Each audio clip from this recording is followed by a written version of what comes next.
Shalom, shalom, shalom, serviteurs de Dieu, des Men of God. Que Dieu vous bénisse. Moi, c'est le pasteur Yves Bampile de la borne Kisangani. Je tiens d'abord à m'excuser pour ce retard avec lequel je transmets cet audio, ce message, puisque nous étions en réunion. On avait une réunion très tôt le matin ici. Il est temps de finir et puis faire cet enregistrement. Merci de votre compréhension. Alors, depuis un certain temps, nous sommes en train de parler sur l'Église et sa mission. L'Église et sa mission. Et il nous a été demandé par les gestionnaires de cette plateforme de pouvoir intervenir aussi. Merci beaucoup, bienvenue, ainsi que tous les autres administrateurs du groupe. Que Dieu vous bénisse abondamment. Et j'ai eu à suivre certaines interventions, pas tout bien sûr, mais lesquelles que j'ai suivies qui étaient si profondes, édifiantes. Et des fois, je me disais qu'est-ce que je vais ajouter. Mais je crois que nous allons essayer d'ajouter une pierre sur ce qui a déjà été fait, sur ce qui a déjà été dit. C'est très important. Vous savez, la mission, c'est quelque chose qui préoccupe le cœur de Dieu. Alors, il est important qu'en tant qu'Église, en tant que serviteur de Dieu, en tant que chrétien, nous puissions connaître la mission et faire la mission selon la pensée de Dieu. Et nous devons savoir que le premier missionnaire, c'est Dieu lui-même. C'est Dieu lui-même qui est le premier missionnaire et c'est lui qui est venu vers l'homme pour chercher l'homme. C'est très important. C'est une vérité vraiment importante à saisir. Et vous savez, la mission, d'une manière globale, générale, la mission, c'est travailler pour le salut de l'homme et la rédemption de l'humanité. Voyez? Donc, il y a une provision attachée à chaque mission. Il y a une bénédiction attachée à chaque mission. Il y a une discipline ainsi attachée aussi à chaque mission. Alors, il est important que nous puissions comprendre ces choses. Vous savez, la mission, c'est les mandats que Dieu a confiés à l'Église en général et chaque chrétien en particulier, dans le but d'accomplir son plan rédempteur pour le salut de l'humanité entière. Donc la pensée de Dieu est que l'humanité entière soit sauvée. Donc la mission de l'Église, la mission des chrétiens, ce n'est pas de devenir pasteur, ce n'est pas de devenir apôtre, ce n'est pas de devenir prophète, c'est pas de devenir bishop, c'est pas de devenir directeur, c'est pas de devenir... C'est la mission de chrétien, c'est travailler pour l'accomplissement du mandat. Tous les titres qu'on peut avoir, ce sont des moyens, des plateformes que Dieu a mises en place pour nous permettre d'accomplir la mission. Donc, notre mission en tant qu'Église, c'est le salut de l'humanité. Et je sais que beaucoup d'hommes de Dieu ont parlé de ces choses. Et vous savez, à chaque fois que quelqu'un est élevé, c'est pour une mission. Lorsque Joseph est élevé, Joseph a dit à ses frères dans Genèse 50, verset 20, il dit, Dieu m'a conduit ici pour vous sauver la vie. Si j'ai été élevé, si j'ai atteint un certain niveau, c'est pour sauver la vie. Donc, la position qu'occupait Joseph, Joseph a compris que cette position, c'était pas pour que lui-même commence à avoir un déshonneur, pour prouver aux autres qu'il est avec Dieu. Mais Joseph a compris que si Dieu l'a élevé, c'est pour la mission, pour accomplir le mandat divin qui était de sauver la vie à un peuple nombreux. Et c'est ça la raison d'être. Et lorsque Esther a épousé le roi Cyrus, Esther est devenue reine, Mardochée va dire à Esther, ce qui c'est pour des temps comme ceci que tu es parvenu à la royauté. C'est pour sauver son peuple du carnage. Donc, à chaque élévation, il est attaché une mission. À chaque élévation, il est attaché un mandat. Et Esther n'est pas devenue reine pour prouver à toutes les autres filles qu'elle est avec Dieu. Non, elle est devenue reine pour sauver Israël du carnage prévu par Aman. Esther 4, verset 14, il dit, car si tu te tais, maintenant le secours et la délivrance surgiront d'autre part pour les Juifs. Et toi et la maison de ton père, vous périrez. Et qui sait si ce n'est pas pour des temps comme celui-ci, que tu es parvenu à la royauté. Si tu es parvenu à atteindre un certain niveau, si nous sommes devenus pasteurs, c'est pour la mission. Si je deviens apôtre, c'est pour la mission. Si je deviens bishop, c'est pour la mission. Si je deviens élevé, directeur, président, si j'ai atteint un certain niveau, c'est pour le seul but d'accomplir la mission de Dieu. C'est très important. Alors, permettez-moi, serviteur de Dieu, de parler sur la christologie de la mission. C'est un peu ça mon sous-thème, la christologie de la mission. C'est important, la christologie de la mission. Et la christologie de la mission reconnaît le Christ comme la source et le chemin, le cœur et l'âme, le fondement et le but même de la mission. Donc Christ, la christologie, le considère comme la source et le chemin de la mission. Le cœur et l'âme, le fondement, le but même de la mission, c'est Christ. Rien n'est plus important pour la découverte de la mission de l'Église, là où elle a été perdue, ou pour son développement, là où elle est faible, qu'une vision renouvelée, claire et globale de Jésus-Christ. Donc, il faut avoir la vision renouvelée, une vision claire, une vision globale de ce que Jésus-Christ est, représente et ce qu'il a fait à la croix. Et lorsque nous contemplons Jésus-Christ tel qu'il est, cela suffit pour nous communiquer l'inspiration, l'impulsion, l'autorité et la puissance nécessaires. Donc, en observant Jésus, la vie de Christ, comment est-ce qu'il est venu, comment est-ce qu'il a vécu, nous pouvons comprendre facilement la mission.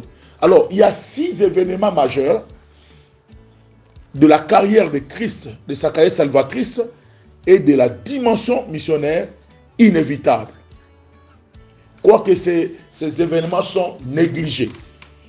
Alors, nous allons voir comment est-ce que Jésus, pourquoi nous disons que Jésus est la source, il est le fondement, il est la clé, il est le chemin même de la mission. Alors, il y a 6 événements majeurs.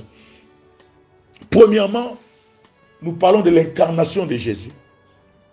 L'incarnation de Jésus est un modèle pour la mission.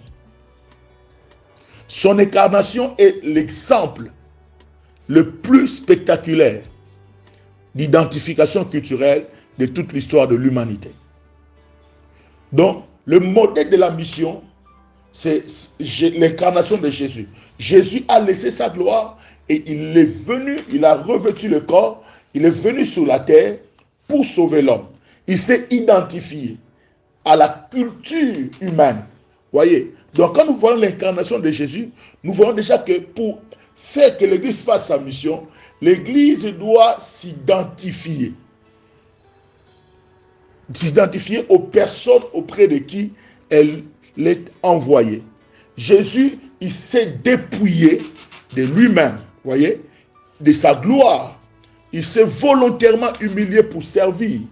Bien aimé, on ne peut pas faire la mission si l'on ne s'incarne pas vers ces personnes auprès de qui Dieu nous envoie.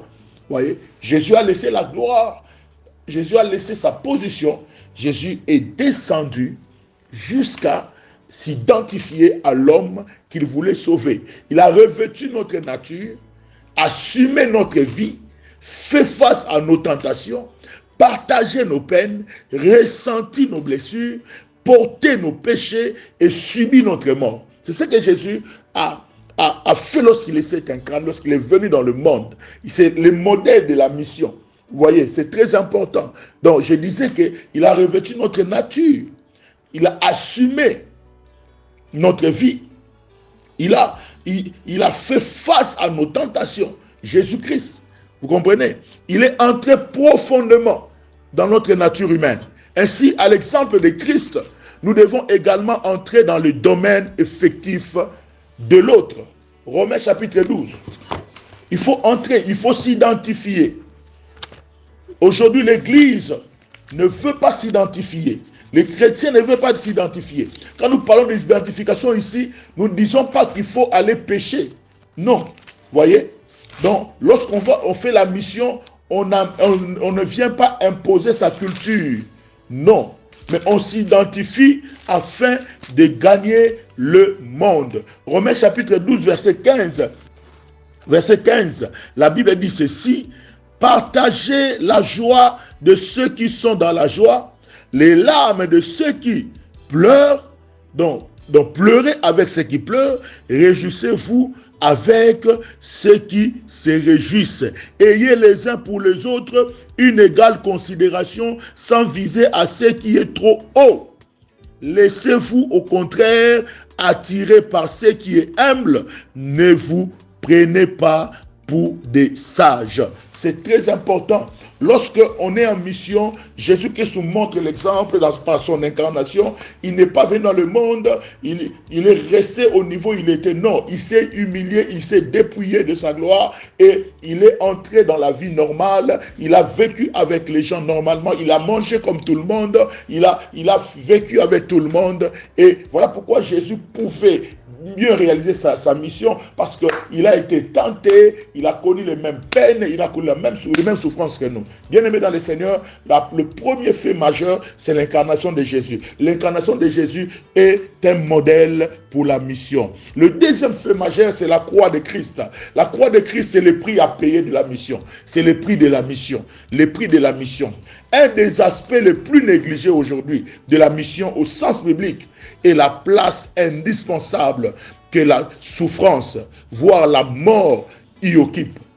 Pourtant, les Écritures enseignent clairement dans plusieurs passages, dans Ésaïe chapitre 40, verset 6, Ésaïe 46, excusez-moi le temps de lire, écoutez ce que la Bible déclare dans Ésaïe 40, verset 6, et il a dit aussi, tu ne seras pas seulement mon serviteur pour rétablir les tribus de Jacob et ramener ce que j'ai préservé du peuple d'Israël, car je t'établirai pour être la lumière des nations, afin que mon salut parvienne aux extrémités de la terre. Voyez, pour être la lumière, mais il faut payer le prix pour devenir la lumière des nations. Ésaïe 42, à partir du verset 1er jusqu'au verset 4. Ésaïe 42, la Bible déclare, « Voici mon serviteur que je soutiens, celui que j'ai choisi, qui fait toute ma joie. Je lui ai donné mon esprit et il établira la justice pour les nations. » Il parle de Jésus. Mais il ne criera pas, il ne lèvera pas la voix, il ne la fera pas entendre dans les rues, il ne brisera pas les roseaux qui se ploient et il n'éteindra pas la flamme qui faiblit. Mais il établira le droit selon la vérité. Il ne faiblira pas et il ne ploiera pas jusqu'à ce qu'il ait établi la justice sur la terre. C'est très, très important. Notez aussi Ésaïe 53. Donc c'est très important. La croix de Jésus. Lorsqu'on est la mission de l'Église, l'Église doit être animé de cette pensée qui a un prix à payer pour la mission. Quand vous lisez la Bible dans les Actes des Apôtres, vous allez voir comment est-ce que tous ces disciples, ils ont payé le prix. Et on ne peut pas enlever la croix dans la mission. Vous enlevez la croix de la mission perd son sens. On ne parlera pas de la mission si on ne parle pas de la croix du Christ. Donc le prix à payer pour la mission, c'est la croix. Et quand on parle de la croix, on voit la pensée de la mort. Écoutez-moi très bien. Lorsqu'on est en mission, on ne s'attend pas seulement à devenir grand, à devenir riche, mais on doit être animé de la pensée de souffrir à cause de la mission, de mourir même.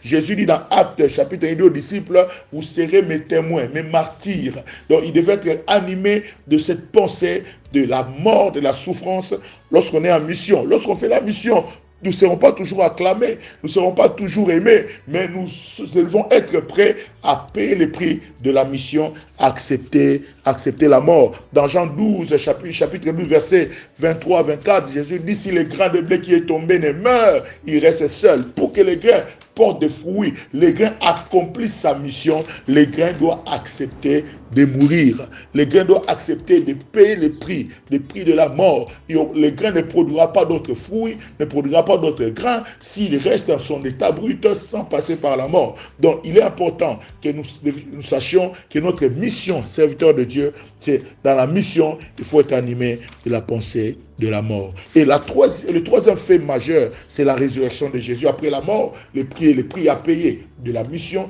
il y a la résurrection de Jésus qui est le mandat pour la mission.